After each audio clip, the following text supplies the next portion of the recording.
Not even a little. I don't even recycle like how I should. Really? Yeah, I'm doing bad, but I know what's going on. I had a friend that was talking about the importance of fantasy in terms of like liberation and like just what that means, like thinking outside the box. Because you have to, because your thinking has literally been put in a box on purpose. So you have to be fantastic. You have to go see something that might not be there. Like this one, I don't think Danny Brown's was like a crippling anxiety, I'm depressed type of trip. Like it didn't seem like it was a bad acid trip. It just seemed like it was an acid trip. This one seems like you're really fucked up and you don't know how to get out of it. Because you got acid, you got lean, you got whatever else he was fucking doing. It's like he's at a point of no return almost. Yeah. Like the way he... Recently, I've been reading Rick Rubin's book. It's called The Creative Act, A Way of Being.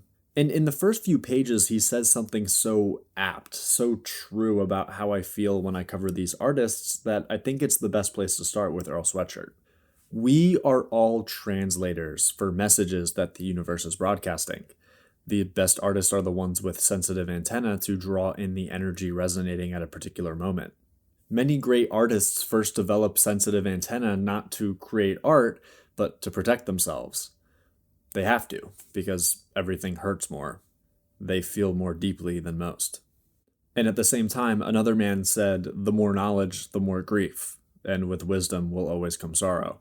And that's the most difficult truth in life I've ever had to come to terms with. Earl Sweatshirt is the definition of an old soul. Look at him in his limited public appearances. He's weathered, worn down. He has this resting look of tiredness, but it's not from age. He's still a young man in terms of how long he's been on this earth. It's from being too perceptive for his soul to bear normally.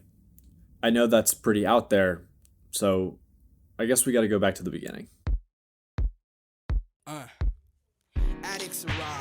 There is so much to unpack when it comes to this topic, but I'm sure you guys all know about the beginning of Earl Sweatshirt's career by now. He's an Odd Future staple. He was sent to boarding school by his mom as a sort of rehabilitation for his dark mind. He came back... Wait. I've been thinking really deeply about that time in Earl's life in context with this album. Yes, the Free Earl thing was important for a lot of the cult-like enthusiasm surrounding On Future. Yeah, it was probably necessary, but the older I've gotten and the more I've learned about his life, I've started to see this group of guys as entirely different. They're rebellious and aggressive and hopelessly obnoxious. I mean, I can't imagine being in the same room as these guys for more than 5 minutes. So when did you actually leave? Tyler, please. That's not even me. That's Haji. No, it's not Haji. Haji's standing behind Dude, me. hands, that's Haji. And yet, think about where they are now. The group is defunct. We know very little about most of them, but the big three Odd Future members have become really popular. But why? Once they moved on from this cartoonishly hostile horrorcore music, they went on to make deeply meditative and therapeutic and somehow darker projects. Now I look at these guys and I see hopelessly unresolved grief and sorrow, and all for different reasons. But still, there was one who was always more forthcoming with this grief. Someone who openly embraced it, rapped about it, and made no effort to cover it in anything else. If you think of him in context of everybody else in Odd Future, who the fuck was like the sore thumb, like the one that stood out the most? Right. Was Earl, because he was the darkest, he one. was the most melancholy. So if you look at it, he's like a bad apple. I don't know if he's really clashing. He was the one that... I think the early Earl Sweatshirt that came out with Odd Future was cursed with more sensitive antennae than the rest of the group. And we've witnessed in real time a calibration of these antennae to hopefully reach a healthier place. And his career is just a downward spiral. And the rock bottom of this is some rap songs.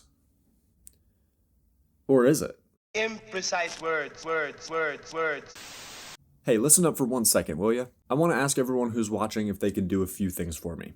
First, if you could like the video and subscribe if you haven't, that would really push this video out to more people, and I really want people to talk about Earl Sweatshirt with me. Second, as you can see, it's been pretty hard for me to upload recently. I've started a Patreon as a form of support for you guys to keep the channel alive while my life outside of this is changing a lot. It's only 17 cents a day to join, and I've provided over 30 album reviews and 30 album reactions for you guys to enjoy as soon as you join. But here's the kicker. I have a poll up right now where you can request any content you want to see me make, and it goes right on my list. I get requests all the time for album reviews or an article or a dissection on a particular artist, and here's a chance for you guys to hear my thoughts on your favorite. But really, the Patreon is what will keep my channel going, and I've started it for all the people who asked how they can support me. If that's you, please consider clicking the link in the description and joining in. Back to our regularly scheduled programming. The album opens with a sample that's brief and seems to have no hold on the following content, but I think it's a telling inclusion that Earl starts off with this. We don't know yet, but this is an ironic statement. Despite being by far his hardest to understand, this is Earl's most calculated project lyrically, no fluff. We're about to be hit with 24 minutes of cryptic poetry chock full of meaning in every line. The two words are a sample of James Baldwin, one of the greatest writers of all time and one of Earl's biggest inspirations. Here's the full quote. I really don't like words like artist or integrity or courage or ability. I have a kind of distrust for these words because I don't really know what they mean, any more than I really know such words as democracy or peace-loving or warlike or integration mean. And yet, once compelled to recognize that all these imprecise words are kind of a tense made by all of us to get something which is real and which lives behind the word, I suppose the only word for me when the chips are down is that I'm an artist. The quote is so interesting. I think it's an encouragement to the listener not to let the symbols eclipse the thing that they're symbolizing. There's a certain nihilism there that Earl certainly embodies throughout the project.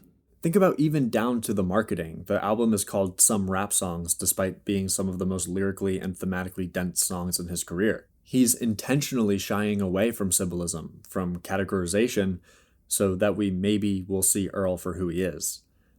Maybe for the first time ever. So when he refers to the album as imprecise, I think he's referring to the meaning in and of itself. He's directionless. There's no beginning or end to his thoughts, no end goal. They're just there. Yeah, she get it 'cause we mean it. The first two songs are called Shattered Dreams and Redwater, the titles being imagery in and of themselves. On the latter, Earl describes being in a state of sleepwalking until he's eventually woken up in a pool of bloody water. And it's right off the bat we learned that Earl isn't rapping about spiraling into rock bottom, it's about finding he's in rock bottom. The beats on the album are woozy, abstract, hallucinogenic even.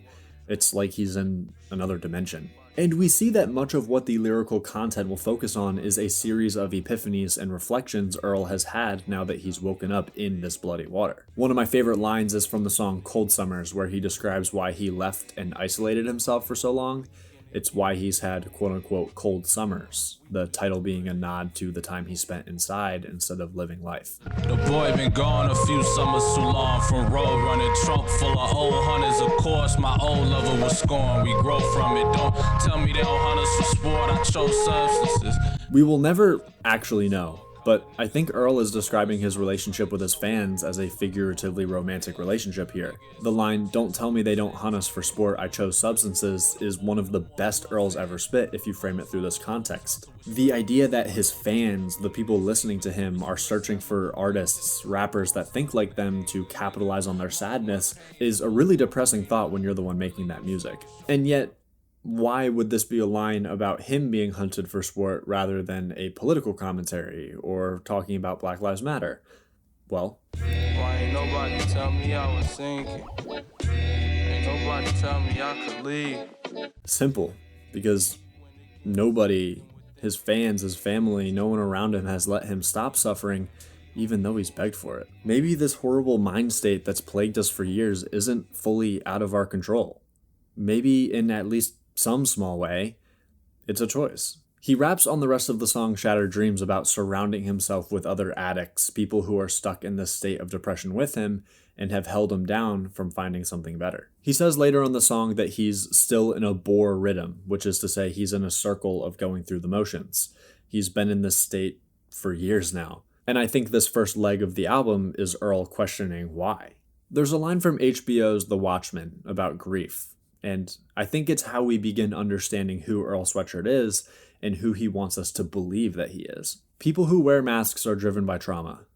They're obsessed with justice because of some injustice that they suffered, usually when they were kids. I believe that this is the key. The mask Earl wears is grief itself. He shrouds himself in the morose, this jaded persona, because it's what we expect. It's who we want him to be. And yet it's ruined his life. The more he embraces that part of himself, the further down it drags him. He's been cast deeper than we could ever imagine, and now it could be too late. The justice Earl is obsessed with are the horrors that we have to deal with. The antennae him and his fans have that are too sensitive for our own good, and through that art he's made, he can protect us, but now he needs to find that justice for himself. It's why he coined the album as imprecise, why he marketed it as just a batch of songs, why everything is so dense and coded. He's trying to take off the mask, but we might be past the point of no return.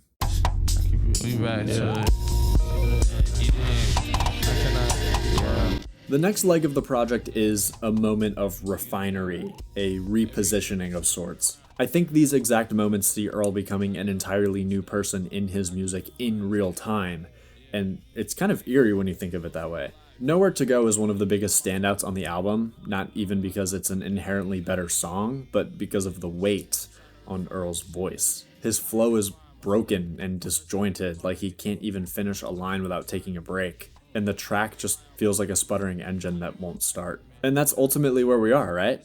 Earl's dusting himself off and trying to ignite an engine that he hasn't used in years, revitalizing a portion of his spirit that might not exist anymore, and he's telling us all about it. He opens up the track rhyming about how he's now realized the people around him are not healthy, and he needs to separate himself in order to do so, and that distance is giving him clarity that he hasn't really had in years.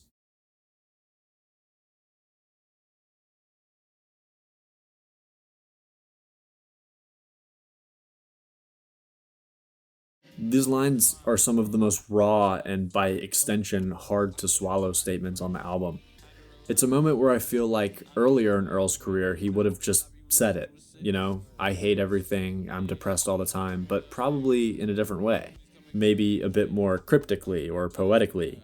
Now he's just saying what it is, and realizing how scary it sounds in the moment. Further expressing his resentment for the grief he's had to experience, Earl addresses his fans again later on the song. He says, "You went and gave me a cape, but that never gave me no hope."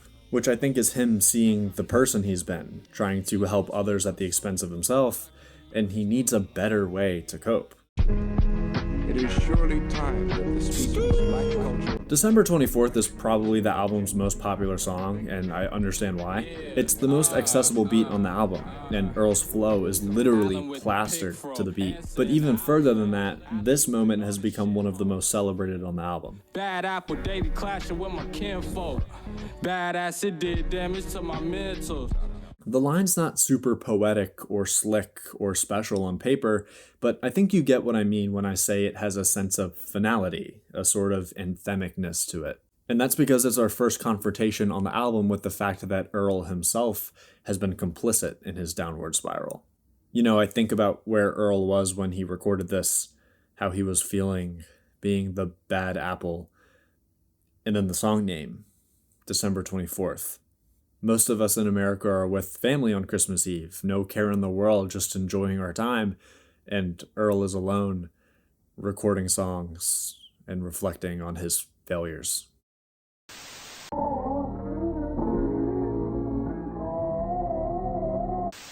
Mama say don't play with them scabs. It's safe to say I see the reason I'm bleeding out. Earl sounds kind of aged on this album.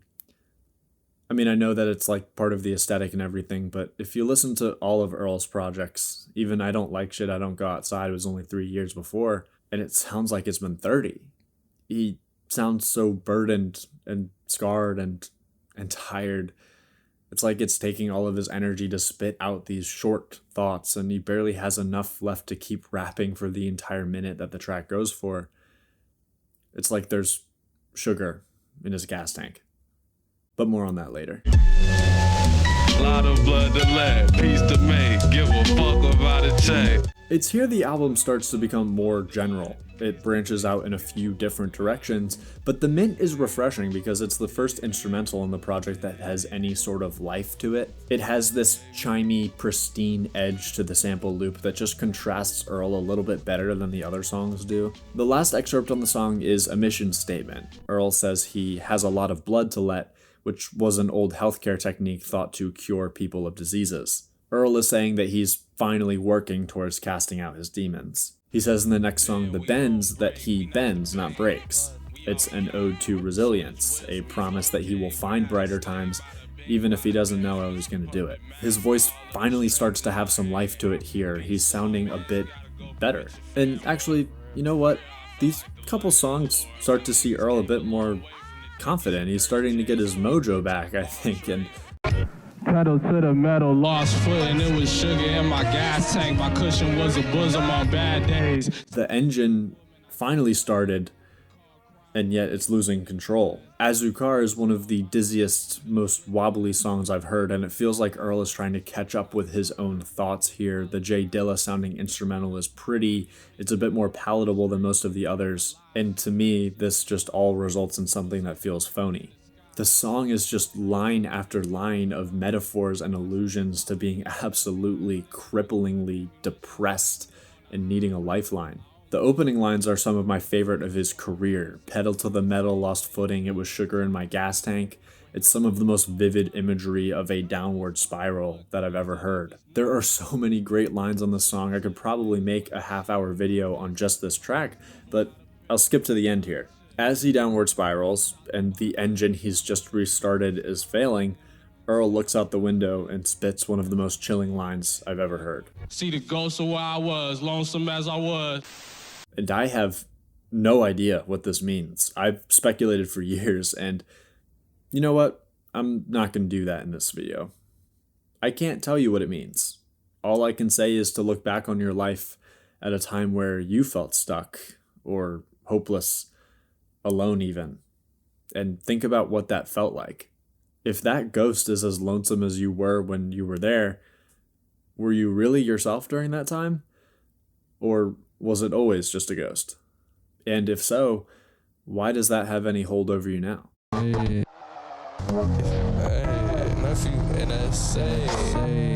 Peanut is soul-sucking. It's one of the two songs Earl recorded for the album after his father died. The second we'll talk about soon. When I talk about a sputtering engine that won't start, this is the culmination of that. It was starting to work, about to take off, and now it's dead. It won't even give a rumble. Earl's soul feels vanquished. He recorded this drunk right after his dad died, and you can really hear that. It's such an authentic moment of loss and hopelessness. I think placing it here is representative of the concept that life truly is a cycle in so many ways. Look at the album, look at all this effort, all this grit trying to get ourselves airborne again, finding something better for our life, just to get shot out of the air from something completely out of our control. The song before Peanut is called Playing Possum, and it features audio clips of his mother giving a speech and his father reading a poem.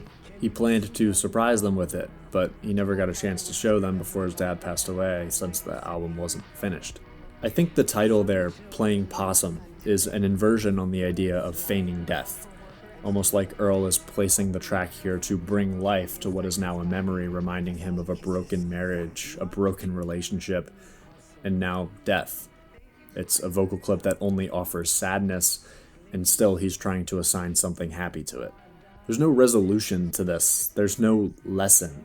This is an album about being seriously aware of how depressing life is and how it will always be that way and how there's no escape from it.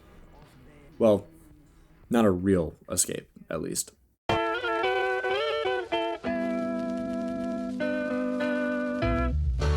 The fuzzy tension that builds all throughout Peanut finally breaks into this beautiful 1-minute instrumental, a moment of heaven following such a heavy album. It's played by Earl's Uncle Hugh, who was ushered in at the end of Peanut, and it's beautiful. It's representative of a dark but therapeutic truth. There's nothing Earl can say, no resolution, no lesson to be learned here, but there is music. Yeah, we might be struggling, we might be depressed, we might be insert sad adjective here, but if we can hold true to the truths Earl gives us on this project, we can succeed these roadblocks. We can hold out until we do get to brighter days. Time heals all. And that may not be a comforting thought to you right now, but it's true, it's real, it's a promise, and we have to believe it. Earl did. And it delivered him. I'll give you a kiss. Son, yeah. Yeah, say something we gotta get. So, yeah, we do have it bad. Life is suffering. Some Rap Songs is the realest album because it acknowledges cycles. It recognizes the truest things in our lives. Everything is fleeting, and when we zoom out, we can pretty easily choose to look at it as a vortex of suffering that leads into moments of more suffering. But once we accept that truth and wrestle with it, digest it, the point of no return stops being an asylum. It can turn into a place of solace and refuge. Looking at this project now, it's not his darkest to me. It's so much more poetic and well-spoken than I Don't Like Shit, I Don't Go Outside, which I think represents the trajectory Earl has been on throughout his life. We've watched this molding of the darkness inside him throughout his career. It was wild and untamed throughout the Odd Future days. It became edgy and sinister during Doris, morphed into nihilistic and demonic on I Don't Like Shit, I Don't Go Outside, and now finds itself completely hopeless on Solace, which finally weathers itself into Some Rap Songs. But this riot of sorts at the end of the mixtape, a riot of hope, the riot of holding on to the little bit of light we have left, it can manifest itself into something greater. There's a line at the end of the first song on Earl's next album, Sick, that is pivotal. I hella page, gave the book ears. Whisper thanks, hella pain, heavy brain in the cat skills. Played the shade, quite a deal, glad we stay friends. For so long, I wrestled with what these lines and what this song meant. It's called Old Friend. Many people speculated that it was a lamentation on his time with Odd Future, but I see it much more broadly than that. The old friend Earl is talking about is a companion, a marriage he had to nihilism. In this imagery, he's holding onto a book, and in it, it contains his story, his deepest thoughts, the pain inflicted upon him by his old friend. He's mature enough now, old enough, removed far enough to see the fruitlessness of that relationship, his attachment to pain. Arguably my favorite imagery in any song ever is this concept of Earl sitting on a mountain reading this book of his story in the rain and whispering thanks under his breath while the droplets of rain drip off his nose. He sees the value in how his old friend changed and grew him, but he's ready to be done now. Foot shook ground when I stepped on it. Didn't look back when I broke soil, cause every time I did it would hurt more. I don't know if I ever mentioned this before, but Earl Sweatshirt is my favorite rapper ever. There have been dark moments in my life, just as we all experience, and in those my mind has spun in ways that I didn't think possible when I was younger, and Earl's music spoke to that darkness in a way that was cathartic and therapeutic. But we can't stay that way forever. It would tear us up eventually. That's why I find Some Rap Songs so powerful. It embraces that darkness, it holds it in Earl's hands, but takes the first steps towards trying to release it. And there's nothing pretty about that. It's uncomfortable, hard to digest. It sounds horrifying at some points, but that's what it takes to get out of this rut. We need to realize that at a certain point, living in our own depression is a choice. It's certainly not in our control to be afflicted by it, and we can't stop the demons from trying to get us. But this album shows us that we are powerful enough to fight back. We do have tools to pick ourselves back up, and even if we fail at it 100 times, the only thing that matters is that we don't give up. I'll either die having tried over and over and over again, or succeed. I think there should be no other option besides those. And if someone as weathered and trialed as Earl Sweatshirt can see himself past the point of no return, I think I can too. I just hope that after listening to this project, you feel the same way. Venture there and back, tall tales tossed to the breeze. We keep facts in the midnight wax. Family tree sap, light leak through the leaves on familiar tracks. I know what's real even when I'm feeling bad. Brazilian.